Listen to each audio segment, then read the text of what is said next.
Most people believe their financial life begins at zero. Zero savings, zero investments, zero assets. It feels neutral, like the starting line of a race.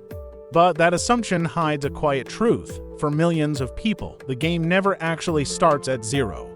It starts below zero, not because they are irresponsible, not because they made reckless decisions, but because modern life quietly normalizes something that slowly works against them every single day. A payment, a monthly line on a statement, a balance that sits in the background of life so long that it stops feeling like a problem. Credit cards, personal loans, car payments, financing plans that promise convenience. Individually, they look manageable, even reasonable. But mathematically, something else is happening beneath the surface. While people believe they are preparing to build wealth, the structure of their finances is quietly doing the opposite. Because money follows one rule above almost everything else. It compounds. Compounding can build extraordinary wealth over time.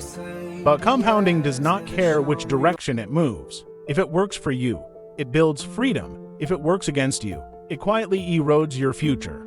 And the uncomfortable truth is that many people trying to build wealth today are unknowingly feeding the wrong side of that equation.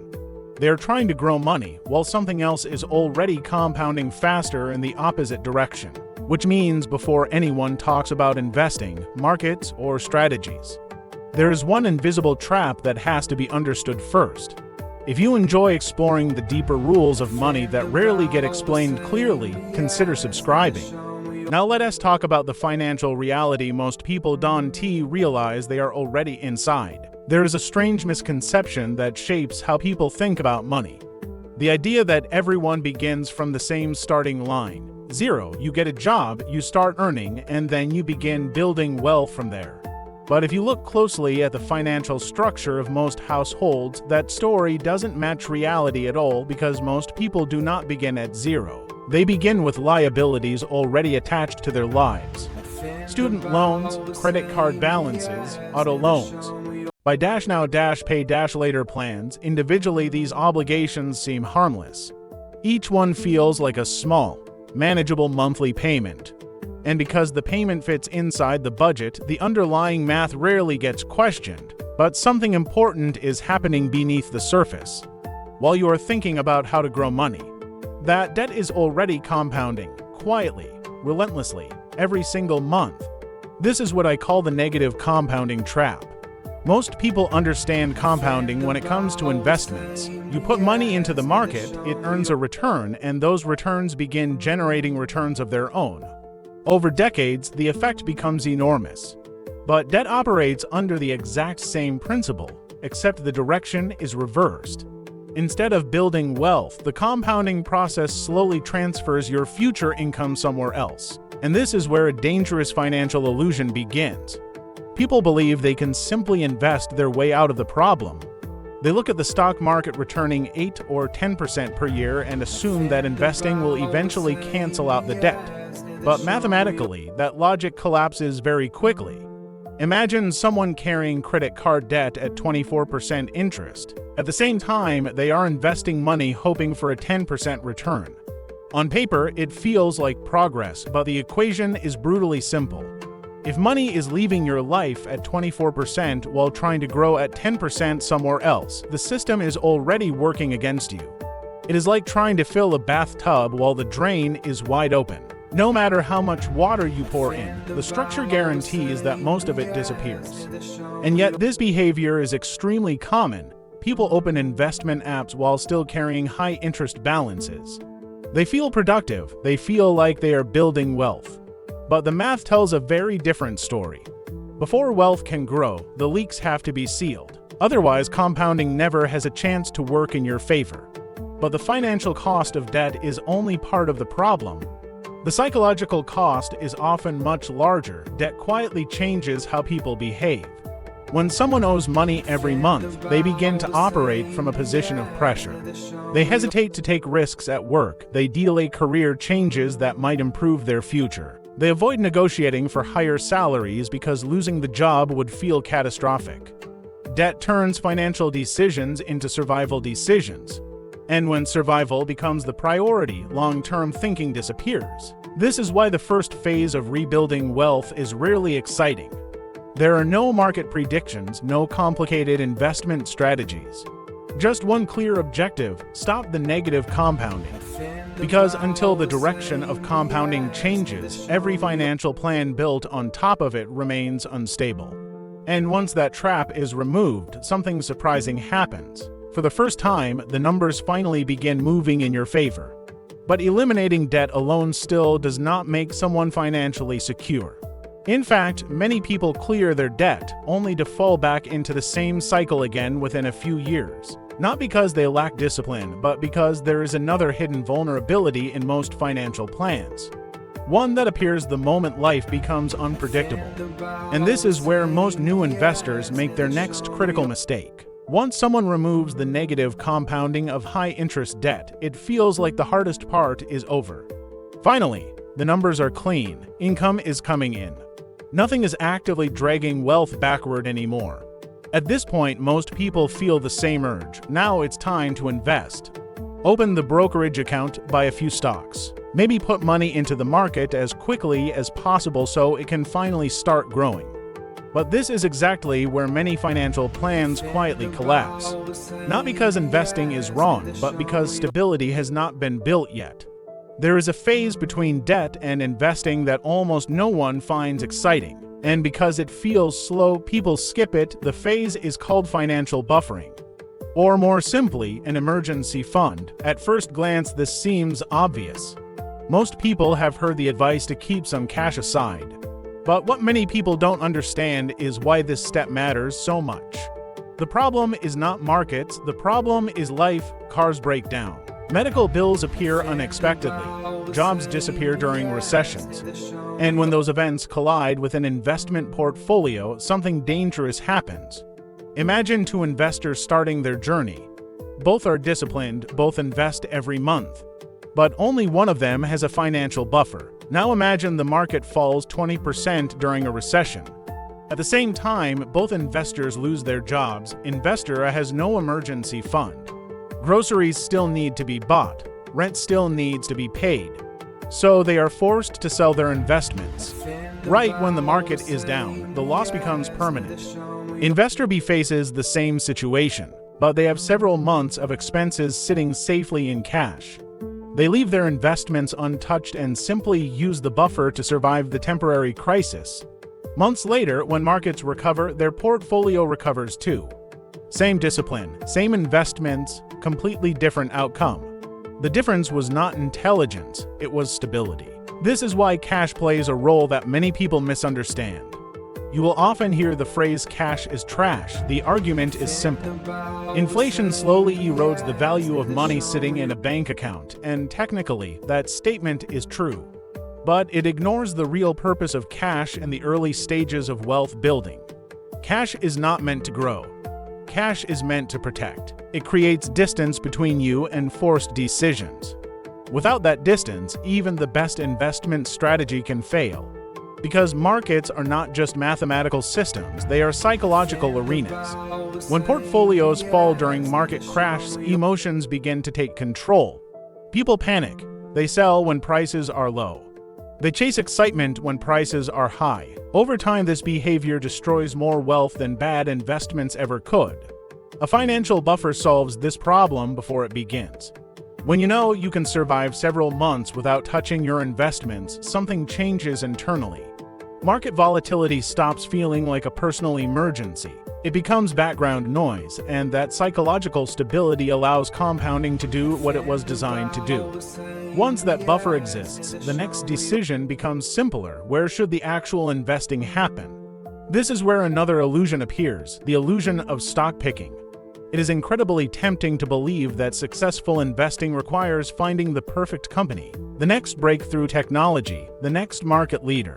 Stories about massive stock winners dominate financial headlines, but statistics tell a quieter story. Over long periods of time, the majority of professional investors fail to outperform the overall market. Not amateurs, professionals, teams of analysts with access to data, research tools, and full-time resources. And if beating the market consistently is difficult for them, it becomes even harder for individuals investing after work or on weekends. The uncomfortable truth is that successful investing rarely looks impressive, it looks repetitive, it looks boring. Instead of searching for the winning needle, the most reliable strategy simply buys the entire haystack. Broad market index funds do exactly this. They quietly track the performance of the overall market rather than trying to outsmart it. Historically, this approach has produced steady long-term growth with far less complexity. But psychologically, this strategy feels almost too simple. There are no thrilling decisions, no dramatic predictions. Just consistent investing and patience. And patience rarely feels exciting. This is why many people abandon simple strategies in favor of complicated ones. They crave the feeling of action, but wealth is rarely built through excitement. Excitement belongs to speculation, stability belongs to compounding. And over long periods of time, compounding always favors the calmest strategy, which leads to a final question: even if someone manages debt responsibly, builds a financial buffer, and invests consistently, why do some people still struggle to build meaningful wealth? The answer has very little to do with investments themselves. It has to do with something far more powerful: the structure of income, the acceleration layer. By this point, the financial foundation is stable. High-interest debt is gone, a financial buffer exists. Investments are growing quietly through consistent contributions. From the outside, everything looks correct. But there is one final layer that determines whether wealth grows slowly or accelerates dramatically over time. Most people assume the difference comes from picking better investments. But in reality, the biggest accelerators are often hidden in the structure surrounding those investments. One of the most powerful and most ignored is the tax structure of where your money lives. Two people can invest in the exact same assets, same index funds, same contribution amounts, same market returns, and yet after 30 years, one person can end up with significantly more wealth than the other. Not because they were smarter, because they understood where to place their money. Many investors begin by opening a simple brokerage account. It is convenient, flexible, easy to access, but convenience comes with a cost. Every dividend received may be taxed, every profitable sale may trigger capital gains taxes. Year after year, small percentages quietly leave the portfolio. Individually, they seem insignificant, but over decades, that constant tax drag becomes enormous. Now compare that to tax advantage accounts. Retirement accounts designed specifically to encourage long-term investing. Accounts where contributions may reduce taxable income, or where growth can occur completely tax-free. Suddenly, the same investment strategy begins compounding in a much cleaner environment. The difference isn't dramatic in the first few years, but compounding magnifies small advantages over time, and taxes are one of the largest silent leaks in long-term wealth building. This is why many experienced investors follow a simple account hierarchy. First, capture any employer retirement match available. An employer match is one of the rare moments in finance where the math is immediate and undeniable. It is essentially an instant return on the money you contribute. Next, maximize tax-advantaged retirement accounts when possible. These structures protect the compounding process from unnecessary taxation. Only after those options are used does it usually make sense to focus heavily on fully taxable investment accounts. The goal is not complexity. The goal is efficiency. But even perfect efficiency has limits. You can optimize taxes. You can automate investing. You can minimize fees. Yet there is still a natural ceiling on how quickly wealth can grow. That ceiling is income. This is where a common financial philosophy begins to break down.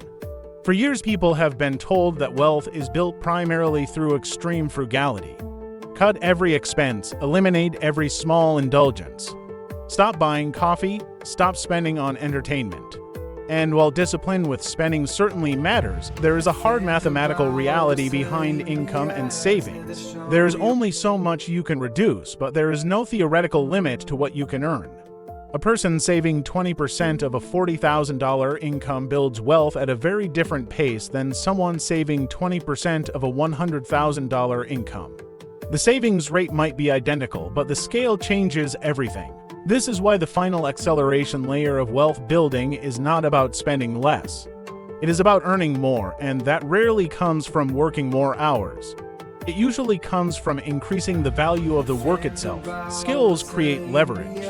Certain abilities dramatically change the economic value of your time: communication, technical expertise, sales, project leadership. Skills that make organizations more productive often lead to higher compensation, promotions, or new opportunities. And unlike temporary side income, improvements to core professional skills compound across an entire career. A higher salary today influences raises tomorrow. It increases retirement contributions. It expands the amount available for investing every single month. In other words, income is the fuel that powers the entire system. Without it, investing grows slowly. With it, the same financial structure begins accelerating. So, if someone asked what the full roadmap looks like when starting from nothing, the answer is surprisingly simple. First, eliminate the negative compounding of high-interest debt. Second, build a financial buffer strong enough to survive unexpected events without touching investments. Third, begin investing consistently in broad market assets designed for long-term growth. Fourth, protect that growth using tax-efficient account structures whenever possible. And finally, invest in the one asset that influences every other step in the process: your ability to earn, because wealth rarely appears through sudden breakthroughs. It grows through stable systems that quietly improve every year. And the sooner those systems begin working in your favor, the sooner compounding becomes an ally rather than an obstacle. If this breakdown helped clarify the deeper structure behind personal finance, consider subscribing to Unfollowed Money Rules. And if you have your own perspective on building wealth from zero, a strategy that has worked for you, or an insight others might benefit from, share it in the comments.